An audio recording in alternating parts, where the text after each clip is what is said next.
This is how you can check if your motor is faulty in a Glidomatic opener like this one. I'm just trying to set the limits, nothing's happening, the remote doesn't work. I'll show you a very crude but effective way to check if your motor is faulty. That's right, give it a few good hard whacks, and if it starts and then stops again, I pretty much guarantee this opener needs replacing. I always do check with my multimeter afterwards, but if you don't own one or know how to use one, this is a great way to check if it's your motor that's faulty. So why does hammering my electric motor make it work? Well, it likely has carbon brushes and they're either worn out and need replacing, or they're so clogged with debris they're not reliably contacting the armature commutator bars.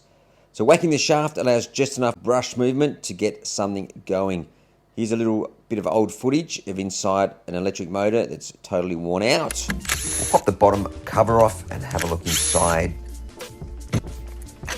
So yeah, that spring is not supposed to be there, and neither is all of this crap. So yeah, this motor is buggered. And there's the rest of the spring wrapped around the commutator. So yeah, we just bin these, not worth mucking around with. So that's inside of a wiper motor for a garage door. I'm that roller door bloke, thanks for watching.